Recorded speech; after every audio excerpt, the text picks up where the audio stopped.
प्रेम में बहुत शक्ति होती है और ये सत्य भी है। प्रेम में इतनी शक्ति होती है कि शत्रुता के बड़े से बड़े स्तंभ को वो यूं गिरा सकती है। किंतु आपने देखा होगा, जो अधिक शक्तिमान व्यक्ति है वो सदैव दो धारी तलवार की भांति होता है, क्योंकि ये प्रेम यदि व्यवहार में हो, मन में हो, विचारों में हो, तो ये शुभ है और ये सृजन करता है। किंतु प्रेम यदि व्यापार में हो, यदि इस प्रेम का उपयोग अपने स्वार्थ, अपने अहंकार के लिए किया जाए, तो ये संसार का नाश कर सकता है। राधा ने प्रेम का व्यवहार किया साम के लिए, और साम ने उस प्रेम का व्यापार किया अपने अहंकार, अपने स्वार्थ के लिए। अंततः हानि साम की नहीं हुई, प्रेम की हुई। इसलिए इस मन में प्रेम अवश्य रखिएगा, इस व्यवहार में प्रेम अवश्य रखिएगा, किंतु ध्यान भी रखिए कि आपका ये प्रेम इसे कोई व्यापार न बना दे। आइए इसी प्रेम के साथ कहिएगा, राधे राधे। आज मेरे पास है एक हथौड़ा। अत्यंत प्रबल शक्ति होती है इस हथौड़े में। इसी हथौड़े से पीट पीट कर गर्म से लोहे को आप एक सुंदर से अस्त्र में परिवर्तित कर सकते हैं।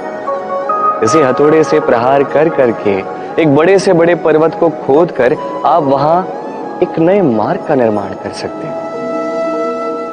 इसी हथौड़े की धीमी धीमी चोट से आप श्रृंगार के लिए सुंदर से सुंदर आभूषण बना सकते हैं। किंतु यदि कोई एक सुंदर सा घर है, उसकी नींव पे यदि इसी हथौड़े से प्रहार करोगे तो उसका भी नाश हो जाएगा। कुछ ऐसा ही होता है प्रेम भी। इतना शक्तिशाली होता है कि सृजन करता है, किंतु सर्वनाश भी ये कर सकता है। सब निर्भर करता है आपके मंतव्य पर। इस मंतव्य को शुभ रखिए और इस प्रेम पर थोड़ा नियंत्रण रखिए। कहीं ऐसा ना हो कि आप कहीं सृजन करने गए और आपने सर्वनाश कर दिया। आइए और मेरे साथ इसी प्रेम से कहिए, राधे राधे। प्रेम, ये प्रेम जितना सरल है उतना ही जटिल भी है।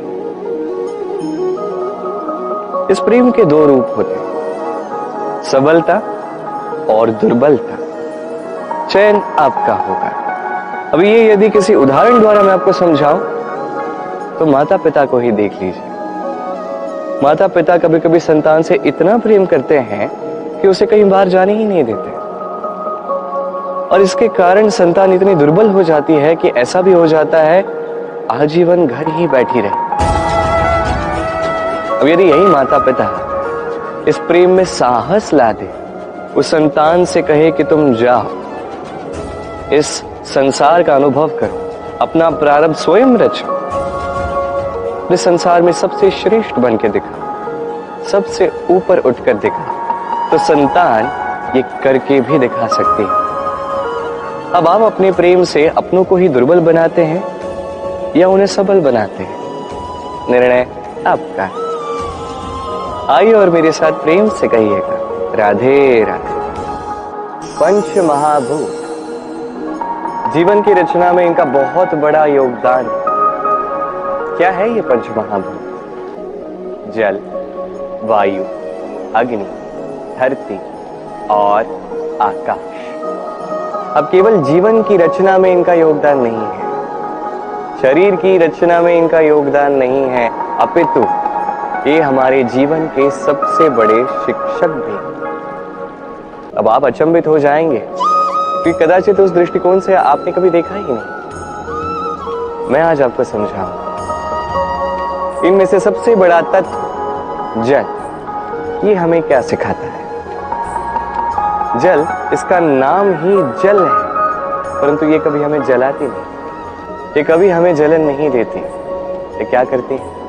हमारी प्यास बुझाती, हमें शीतलता देती, जीवन देती। इससे हमें क्या सीख प्राप्त होती कि आपका उद्भाव चाहे जहां से भी हो, आपका जन्म कहीं का भी हो, आपके कर्म ये श्रेष्ठ होने चाहिए। आप जल को किसी भी पात्र में रख दीजिए, वो उसके अनुसार अपना आकार ढाल लेती है। इससे हमें क्या सीख मिलती है? इससे हम ये सीखते हैं कि हर परिस्थिति में हमें ढल लेना चाहिए, स्वयं को ढाल लेना चाहिए। जिस भी देश में हम हो, जिस स्थान पर हम हो, जिस भाव में हम हो, जिस व्यक्ति के साथ हम हो, हमें सुख के साथ जीवन व्यतीत करना चाहिए। देखिए कितनी बड़ी शिक्षा दी हमें जल, जो कभी हम देख ही नहीं पाए। स्वयं को जल की भांति बना दीजिए। सुख की धारा में स्वच्छंद होकर बहेंगे आप। स्वयं के आकार को तोड़ दीजिए, स्वयं की सीमाओं को तोड़ दीजिए। आप एक दिन महानता अवश्य उपलब्ध करेंगे। आइए और मेरे साथ प्रेम से कहिएगा, राधे राधे। जीवन के 5 महातत्वों में से दूसरा तत्व है धरती, भूमि, धरा, धारण करने वाली, जो हम सभी को धारण करती है, अच्छा हो या बुरा, अपने कर्तव्य का पालन करती है। और यही सीख है हमारे लिए। हमें भी हमारे सारे कर्तव्यों का पालन करना चाहिए, चाहे वो हमारे प्रति हो, हमारे परिवार के प्रति हो, समाज के प्रति हो या ईश्वर के प्रति हो। ये सीख हमें धरती देती है। ये पैरों से पिसती है और बदले में हमें वनस्पति देती है। आगे चलने के लिए हम इस धरती को पीछे ढकेलते हैं अपने पांव से।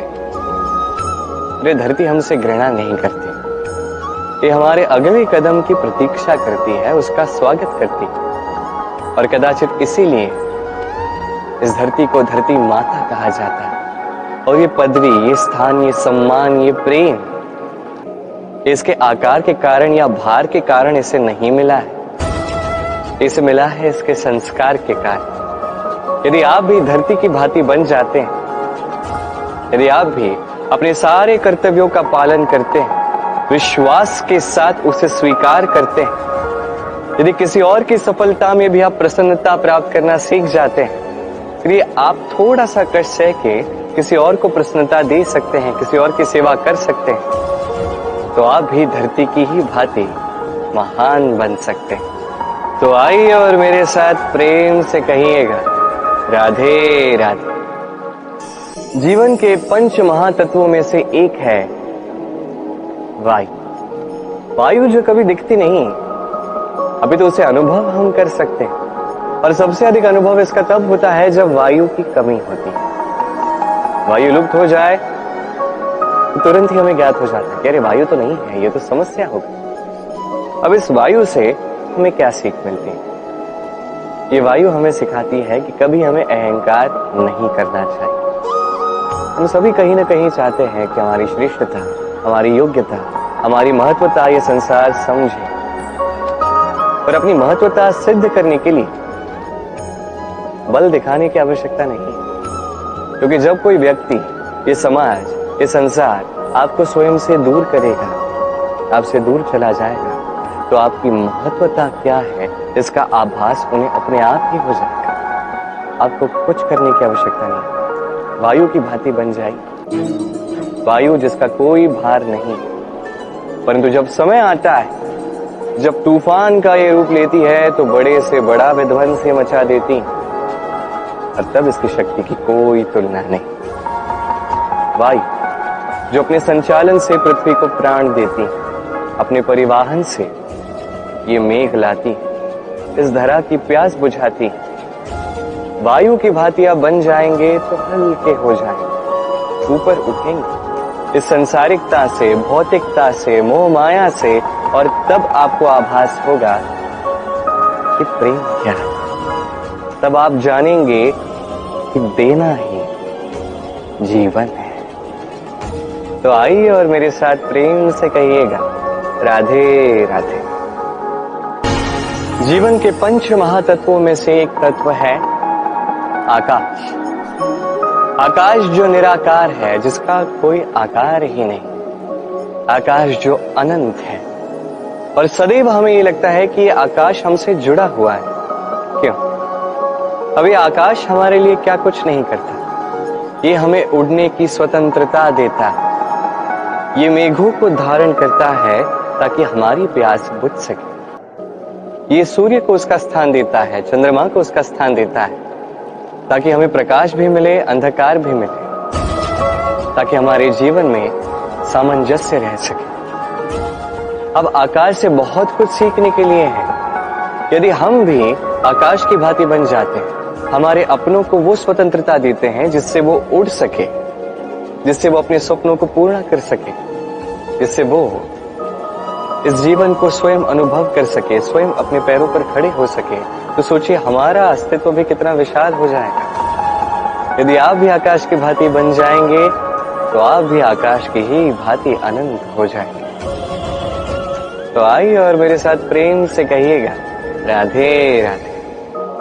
पंच महातत्व, पंच महाभूत, इनके विषय में मैंने सब कुछ आपको बता दिया, कैसे ये हमारे जीवन के सबसे बड़े शिक्षक हैं और क्या शिक्षा हमें इनसे प्राप्त होती। निश्चित रूप से ये पंच महातत्व हमारे देह का निर्माण करते हैं, किंतु एक छठा महातत्व भी है, एक ऐसा तत्व जिसका ना कोई भार है ना कोई परिमाण है, परंतु अत्यंत महत्वपूर्ण है, सोच। कोई इसे आत्मा कहता है, कोई इसे विवेक कहता है, कोई प्राण कहता है, तो कोई कहता है चेतना। अब ये चेतना जब पंच महातत्वों के साथ जुड़ जाती है, जब एक हो जाती है, तब मनुष्य जीवन का निर्माण होता है। अब आपके देह का निर्माण जन्म से ही पंच महातत्व कर देते हैं, किंतु ये सोच, ये चेतना, इसे आपको स्वयं आगे ले जाना है, इसे दिशा देनी है, इसका विकास आप ही को करना है। कैसे? आप पर निर्भर करता है। आप इसका सदुपयोग भी कर सकते हैं, दुरुपयोग भी कर सकते हैं। एक ऐसी दिशा दे सकते हैं, ऐसा सदुपयोग कर सकते हैं कि आप किसी दिन भगवत गीता का ज्ञान दें। ऐसा दुरुपयोग भी कर सकते हैं, ऐसी दिशा भी दे सकते हैं कि आप शकुनी की भांति महाभारत रच दें। चयन आपका। बस इस चेतना की शुद्धता का विशेष ध्यान रखना होगा। यदि ये चेतना शुद्ध होगी तो प्रेम होगा, यदि ये चेतना अशुद्ध होगी तो द्वेष होगा, और मेरे विचार से सुख और शांति प्रेम से ही मिलेगी, द्वेष से कदापि नहीं। तो आइए इसी प्रेम के साथ कहिए, राधे राधे। जीवन के 5 महातत्वों में से 5वां तत्व अग्नि। अग्नि जो जलाती है किंतु वही ताप भी देती है। निश्चित रूप से अग्नि हमें जला सकती है, किंतु क्या कभी आपने ये सोचा है कि अग्नि, उसे स्वयं कितना जलना पड़ता है, उसे स्वयं कितना ताप सहना पड़ता है। ये स्वयं जलती है हमें ताप देने के लिए, स्वयं जलती है हमें ऊर्जा देने के लिए, हमें प्रकाश देने के लिए, अंधकार में मार्ग दिखाने के लिए, शत्रुओं का सामना करने में हमारी सहायता ये करती है, स्वयं जल। जब हम किसी देवता के लिए यज्ञ करते हैं तो देवताओं के भोजन को ग्रहण करने का निमित्त ये बनती है। कितना कुछ स्वयं सहती है, कितना कुछ हमें देने। आप भी अग्नि की भांति बन जाइए, स्वयं कष्ट सहिए दूसरों की सहायता के लिए, उनके जीवन के उद्धार के लिए, अपने प्रियजनों के लिए, अपने परिवार के लिए, अपने माता पिता के लिए, इस समाज के लिए स्वयं पीड़ा उठाइए।